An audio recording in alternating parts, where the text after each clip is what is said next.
Hello everyone, welcome back on our channel easy explore pharma. आज हम लोग distillation का पार्ट 4 पढ़ेंगे। Distillation, its introduction and up to its 4 type I have already discussed in my first, second and third video. If you are interested, you can watch from there. Link I have already given in description box. So let us start the other 2 types of distillation, vacuum distillation and molecular distillation. Vacuum distillation को हम लोग 6 part में पढ़ेंगे: principle, design, working, merits, demerits and application. In the same way molecular distillation को भी हम लोग 6 part में पढ़ेंगे: principle, design, working, application, merits and demerits of molecular distillation. So without wasting our time, let us begin from the principle of vacuum distillation. तो principal क्या होता है? This method work on the principle of simple distillation with a few changes. ये इसका principal mainly simple distillation के principal पर ही based है, बस कुछ चेंजेस किए हुए हैं. तो अगर आप लोग सिंपल डिस्टिलेशन को डिटेल्स में देखना चाहते हैं तो आप लोग मेरे फर्स्ट वीडियो को भी देख सकते हैं. अगर नहीं भी देखे हैं कोई बात नहीं, हम लोग इसमें समझ लेंगे. In this method, the desired liquid is distilled at temperature lower than its boiling point by the application of vacuum. Simple distillation में क्या करते थे? 2 लिक्विड मिक्सचर लेते थे, दोनों को हीट करते थे. On the difference in their boiling point और difference in their volatilities they will separated. यहाँ पे क्या करेंगे? हम लोग हीट करेंगे बट उसके एक्चुअल बॉइलिंग पॉइंट से लेस बॉइलिंग पॉइंट पे हीट करेंगे with the application of vacuum. अब कुछ स्टीम डिस्टिलेशन जैसा भी लग रहा होगा, उसमें क्या किए थे? उसमें भी सेम किए थे, लेकिन उसमें हम लोग बॉइलिंग पॉइंट को कम किए थे स्टीम और वाटर के हेल्प से. यहाँ पे किससे कम करेंगे? वैक्यूम के हेल्प से. बस इसमें यही है. तो liquid begins to boil when its vapor pressure is equal to the pressure above the system, that is liquid surface. ये तो पता ही है, कोई भी लिक्विड बॉयल कब होगा? जब उसके प्रेशर इक्वल हो जाएगा एटमॉस्फेरिक प्रेशर से. सो यही था हमारा प्रिंसिपल. अब इसके कंस्ट्रक्शन को देखेंगे. इसके it consist of 2 neck flask, condenser known as Claisen flask, receiver, adapter, vacuum pump. The liquid feed in the flask boiled through the water bath. तो सिंपली हम लोग इसी कंस्ट्रक्शन को पहले डायग्राम से समझ लेते हैं, फिर पढ़ लेंगे जो लिखा हुआ है. ये है apparatus which is used for the vacuum distillation. तो इसमें एक फ्लास्क होता है, 2 नेक फ्लास्क होता है which is known as a Classian flask. इसके एक नेक में कैपिलरी ट्यूब होता है. कैपिलरी ट्यूब का 2 फंक्शन होता है. फर्स्ट फंक्शन कि ये इस ट्यूब को बचाता है from the splashing and bumping of the feed से. सेकेंड फंक्शन होता है कि इसका एंड फीड से कनेक्टेड होता है, जो कि ड्रॉ करता है स्टीम जो कि इस बबल से प्रोड्यूस होता है. इसके दूसरे नेक में थर्मोमीटर होता है. थर्मोमीटर का फंक्शन तो आप लोग सब जानते हैं, मेज़र करता है टेम्परेचर को. उसके बाद ये कनेक्टेड होता है कंडेंसर से. कंडेंसर कनेक्टेड होता है रिसीवर से थ्रू द अडप्टर, और इसमें एक वैक्यूम पंप भी होता है ताकि ये वैक्यूम प्रोवाइड कर सके. तो यही था हमारा सिंपल सा डिज़ाइन. चलिए आप पढ़ लेते हैं कि क्या लिखा है. It consists of 2 neck flask condenser known as Classian flask, receiver, adapter and vacuum pump. हम लोग ये तीनों को देख चुके हैं. The liquid feed in flask boiled through the water bath. Water bath भी देख चुके हैं हम लोग. अब हम लोग कुछ नोट्स में हम लोग दोनों का फंक्शन बता चुके हैं. Capillary tube and thermometer. Capillary tube क्या होता है? It is placed in one of the neck.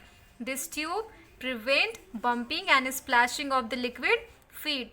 The tip of the tube should be dipped into the feed so as to draw air bubbles from the flask. So ये था हमारे capillary tube का function. Thermometer क्या होता है? It is inserted in the second neck of the Classian flask and it is used to measure the temperature of the flask. Classian flask is connected to the condenser, which in turn connected to the receiver through an adapter. The adapter has a vacuum pump. A manometer is placed between the receiver and receiver as to monitor pressure difference. तो यही था हमारा simple सा construction vacuum distillation का। सो अब हम लोग इसके वर्किंग को देखेंगे। ये है डायग्राम। तो ये इसमें लिक्विड फीड को डाल देंगे। लिक्विड फीड डालने के बाद वैक्यूम अप्लाई करेंगे। वैक्यूम अप्लाई करने के बाद जब बॉइलिंग पॉइंट इक्वल हो जाएगा एटमॉस्फेरिक प्रेशर से, तो लिक्विड बॉयल होना स्टार्ट हो जाएगा। बॉयल होने के बाद ये कंडेंसर में जाएगा। कंडेंसर थ्रू द अडाप्टर ये रिसीवर में जाके रिसीव हो जाएगा। तो यही हमारा सिंपल सा वर्किंग वैक्यूम डिस्टिलेशन का। बोलिए ना कि ये सिंपल डिस्टिलेशन जैसा ही होता है, बस थोड़ा सा डिफरेंस है कि इसमें हम लोग उसके एक्चुअल बॉइलिंग पॉइंट पे बॉयल नहीं करते हैं, बॉइलिंग पॉइंट को रिड्यूस करते हैं बाय यूजिंग द वैक्यूम। तो एप्लीकेशन क्या होगा? ये एप्लीकेबल होता है for thermolabile substance, for example alkaloids, enzymes, tannins and vitamins. What is thermolabile substance? The substance which get destroyed by the heat is known as thermolabile substance. अब इसके opposite में एक थर्मोस्टैटिक होता है which is not destroyed by the heat is known as thermostatic substance. Thermolabile and thermostatic is very important term which is always used in this pharmaceutical engineering. तो इसको आप लोग अच्छे से समझ लीजिए। It is suitable for granular and the porous powder. इसका merit क्या होता है? बहुत ज़्यादा इफ़िशिएंट प्रोसेस होता है, इससे बहुत ज़्यादा रैपिडली हम लोग को प्रोडक्ट मिल जाता है। तो यही था इसका एप्लीकेशन एंड मेरिट। डिमेरिट क्या होगा? For using vacuum foam formation are occur. अब वैक्यूम का यूज़ कर रहे हैं तो वो था ना हम लोग का फोम फॉर्मेशन हो रहा था, तो ये इसका डिमेरिट है। It is not useful for preparation of solid and semi solid product. इसका यूज़ हम लोग नहीं कर सकते हैं for the preparation of solid और सेमी सॉलिड प्रोडक्ट के लिए। तो अब हम लोग मॉलिक्यूलर डिस्टिलेशन के बारे में पढ़ेंगे। मॉलिक्यूलर डिस्टिलेशन को शॉर्ट पाथ डिस्टिलेशन भी कहते हैं। इस प्रोसेस में क्या होगा कि वैक्यूम अप्लाई करते हैं।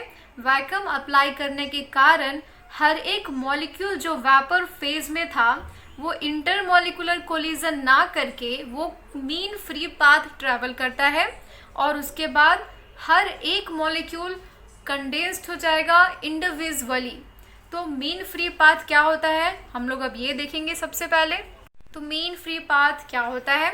The average distance through which a molecule can move without coming into collision with one another.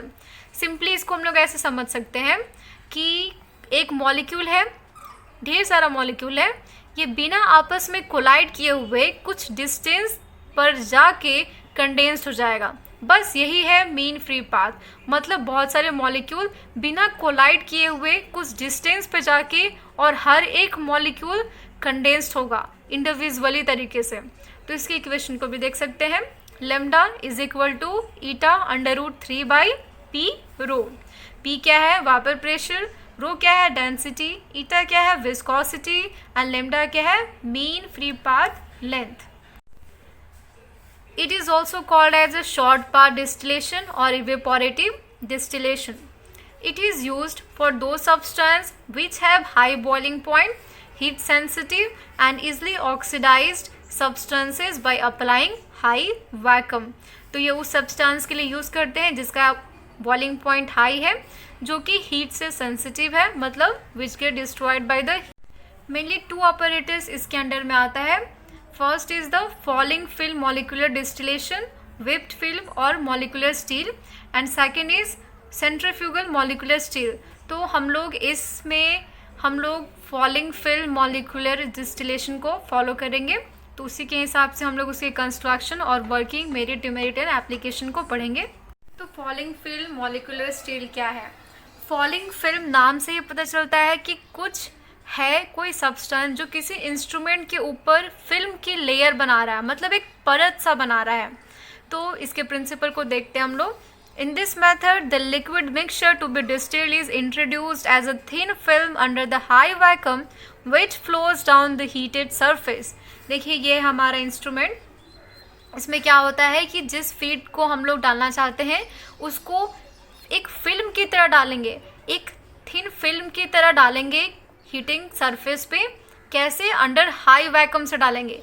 जो डिस्टेंस होना चाहिए बिटवीन उस the film and the condenser wall वो बहुत कम होना चाहिए।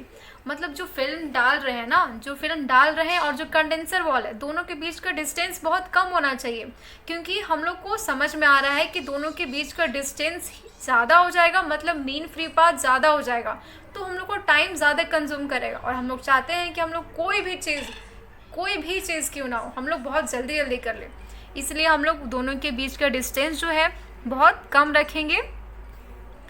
The distance between the film and the condenser wall is very small, so the vapor molecules are immediately condensed as soon as they strike the condenser wall. The condensed liquid is then withdrawn and collected. तो ये हमारा simple से इसका principal था। हम लोग इसको construction को भी इसी के साथ देख लेते हैं। ये जो apparatus, ये है apparatus जिसका यूज़ करते हैं फॉलिंग फिल्म मॉलिक्यूलर स्टील के लिए। तो इसके कंस्ट्रक्शन को पहले हम लोग सिंपली इसके डायग्राम से ही समझ लेते हैं। तो ये apparatus है, अच्छे से देख लीजिए आप लोग इसको। ये है apparatus का डायमीटर 1 मीटर होता है। इसकी कैपेसिटी 1000 LT/आवर होती है। इसके अपर पोर्शन में फीड इनलेट होता है। ये जो वेसल है वो हीटिंग जैकेट के अंदर में होता है। इनर सरफेस जो होता है हीटिंग जैकेट का, वही काम करता है एज अ इवेपोरेटिंग सरफेस। वीपर्स होते हैं, देखिए यहाँ है वीपर्स का काम क्या होता है कि जो फीड डालेंगे उसको ये स्प्रेडिंग करने में हेल्प करता है। ये वीपर्स PTFE का बना हुआ है। PTFE मतलब पोलियो टेट्रा फ्लोरो इथिलीन। लिक्विड को हम लोग डालेंगे एज अ थिन फिल्म इस इवेपोरेटिंग सरफेस पे वीपर्स के थ्रू।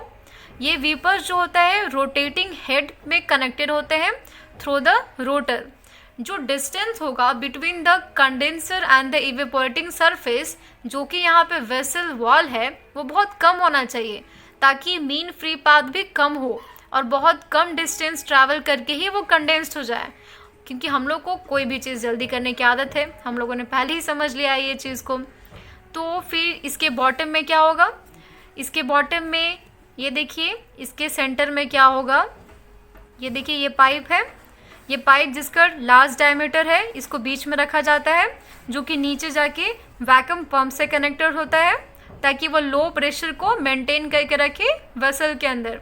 जो लोअर पोर्शन है वेसल का, वो रेसिड्यू को कलेक्ट कर लेता है और जो प्रोडक्ट होता है वो यहाँ पे in the form of distillate निकल जाता है। तो यही है हमारा इसका सिंपल सा कंस्ट्रक्शन। तो हम लोग इसके कंस्ट्रक्शन को पढ़ लेते हैं और वर्किंग को भी देख लेते हैं। तो इसी के साथ ही हम लोग इसके वर्किंग को भी देख लेते हैं। फीड को इंट्रोड्यूस करेंगे through the feed inlet. Feed flow होगा इवेपोरेटिंग सरफेस पे, मतलब वेसल वॉल पे जाएगा और एक परत सा बना लेगा। और कैसे बनाएगा, जैसे ही जाएगा तो वीपर्स क्या करेगा, उसको स्प्रेड कर देगा, तो एक थिन फिल्म सा बन जाएगा। इसलिए इसका नाम क्या है, फॉलिंग फिल्म मॉलिक्यूलर स्टील। तो लिक्विड स्प्रेड हो जाएगा थ्रू द वीपर्स। जैसे जैसे वो लिक्विड नीचे जाते जाएगा हीटिंग सरफेस पे, वो इवेपोरेट होना स्टार्ट हो जाएगा। और जैसे ही मॉलिक्यूल्स, वेपर्स के मॉलिक्यूल्स मीन फ्री पाथ को कवर कर लेंगे, वो कंडेंसर वॉल पे स्ट्राइक करेंगे और कंडेंस्ड हो जाएंगे। इस तरह से जो रेसिड्यू होगा उसको हम लोग बॉटम से कलेक्ट कर लेंगे और प्रोडक्ट को भी बॉटम से कलेक्ट कर लेंगे। तो यही था हमारा principle, construction and working of molecular distillation. तो अब मैंने क्या किया है ना कि ये दोनों जो वर्किंग एंड कंस्ट्रक्शन दोनों को साथ में ही लिख दिया है, ताकि ये बहुत ज़्यादा अलग अलग लिखने में प्रॉब्लम हो जाता है। सो मैंने साथ में लिख दिया है, आप लोग चाहे तो अलग अलग लिख सकते हैं मेरी बातों को सुनते हुए। हम लोग पढ़ लेते हैं अब इसके कंस्ट्रक्शन एंड वर्किंग को। whipped film molecular steel, heat applied through the jacket, vessel is heated, then apply vacuum and vapors are rotated. Now introduce the feed through the feed inlet and it flow down the wall which spread by vapor। PTFE से बना होता है polytetrafluoroethylene to form a thin film. Now vapor rotated by the speed approx 3 meter per second. So velocity of the film is 1.5 meter per second. The vapor molecule travel to its mean free path and strike the condenser.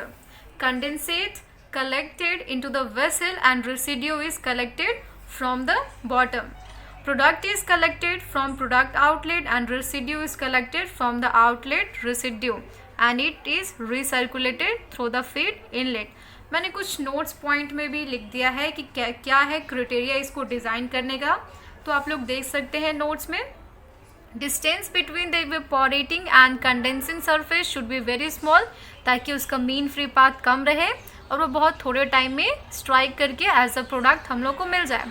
Collision में be minimised by increasing intermolecular distance by reducing the pressure using vapor pressure and the surface area of the liquid be large.